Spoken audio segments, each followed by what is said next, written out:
Chapter 13, Two-Dimensional Activities. When we talk about picture making, it's important to realize that this includes any and all forms of visual expression. It doesn't necessarily mean that it's something that a child will draw that you will, upon first sight, recognize immediately. It may be something that is purely the child's way of expressing him or herself in a non-random kind of way, so that there is purpose behind it, but it may not be instantly recognizable to you. Sometimes it's hard to get students motivated to complete art projects or to be creative. A lot of times they think they can't do something, or they're hesitant to try something new. Some of the different ways that we are told to motivate students and some ideas and strategies occur in the text on page 283.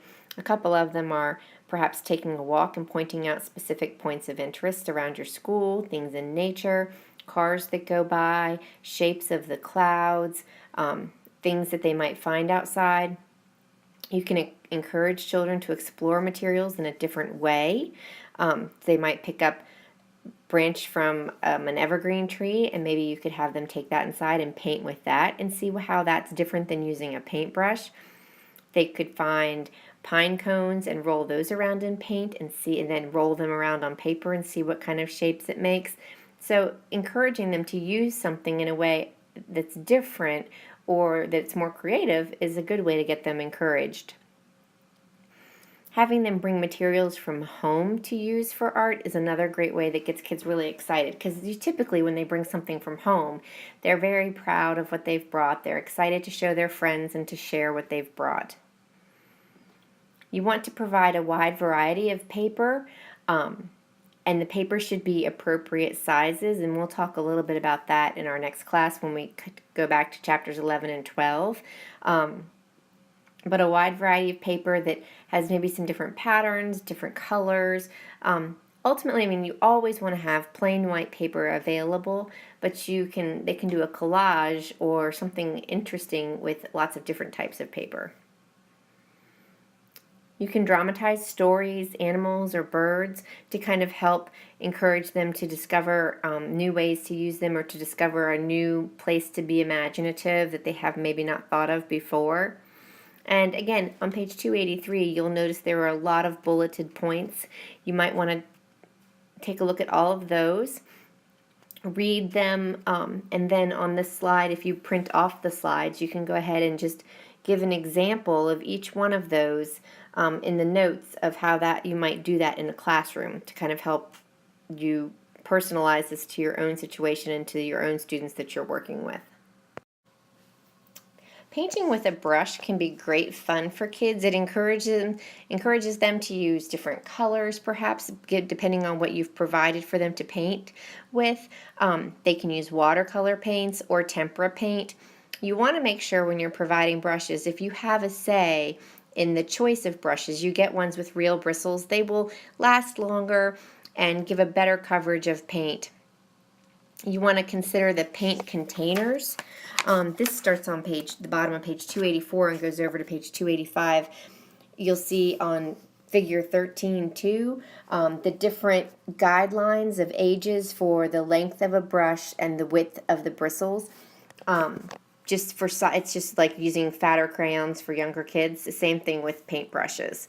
You want to consider the containers, make sure they're easy for kids to use, but also kind of spill proof, because things will get spilled. Always store your brushes after you've cleaned them straight up. It keeps the tips of the brushes really nice and ready for the next group of kids to come in and use. And then the best thing when kids make a painting, if you immediately take it and pick it up, obviously what's going to happen, especially if it's a watercolor, it's going to drip and run. So if you have a place and you can do this, you want to leave them flat to dry so that the integrity of their art is not ruined when you pick it up and it drips all over the place. And then what they've painted no longer looks like what they created. And that can be kind of frustrating for kids when something like that happens. So those are some things to consider when kids are actually painting using a paintbrush. Some different tips for painting. You can actually thicken easel paint, and that's a great thing to do because when you thicken it, it prevents it from well, not always, but you'd hope to try and prevent it from running down the easel so that when a child puts paint on a specific part of their picture, it stays that way. You can also help paint stick better to slick surfaces. You can do that by mixing dry tempera with liquid soap. You have to be really careful when you're using dry tempera if you have this available to you because you don't want the children to be around and perhaps inhale any of it. So that's something that you have to be careful with. But if you mix it with liquid soap, I think it cleans up better as well, and it'll help it stick to like tinfoil or wax paper or any kind of styrofoam you might be painting on. You can add different extracts to paint to keep it smelling fresh, like cloves or mint extract or coffee extract if you happen to like the smell of coffee. But you can flavor it, vanilla, orange, whatever. And then you always want to make sure you date a child's artwork so that you can let the parents keep it and maybe save it to look back on, or if you're putting it in a portfolio, you absolutely have to date it so that you can recall when a child did this particular picture versus when they did this one and see if there's progression in their skills. If the child says something about their picture, you could have them describe what they've painted and write down exactly word for word what they've said on the back of their painting. Just ask them, can I write your sentence that you just told me right here on the back of the paper? And typically they'll say yes, and so you'll add that too, and that will give a description and a language sample to go along with the picture that you might be adding to their portfolio. Something that people don't really think about a lot but is actually quite fun for children is gluing and pasting. You can use old-fashioned paste or glue sticks for doing these types of activities. You'll want to have a wide variety of papers for them to look through and to glue with. Torn paper, where they can go through and just tear paper out to make a collage or to make a picture with, is great fun and uses a lot of fine motor muscles and dexterity. Pasting those little bits of paper and sticking them down are all great use of their fine motor skills. They can make murals, mosaics, a montage, or a collage. And those four things are all very different things. Beginning on page 291 on over, it talks about the murals, and on beyond that, the mosaics and printmaking, all of those different techniques of things. There's a lot of activities in this chapter that are suggested and really good for kids to do in the classroom. So you want to make sure you look through all of those pages, jot down just a couple of things from each one, some examples, the definition excuse me, of what they are. What is a mural? What is a mosaic? What is a montage? And what is collage? Go and find those definitions and write them down because that is something that will very likely be on a test later.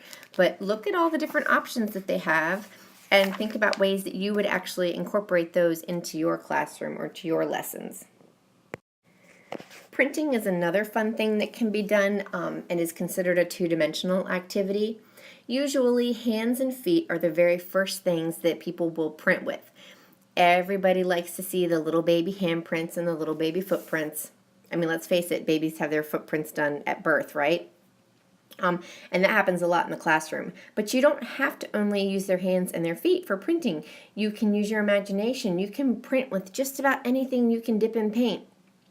Whether it's potatoes cut into different shapes, bell peppers, apples, leaves, hands, feet, of course.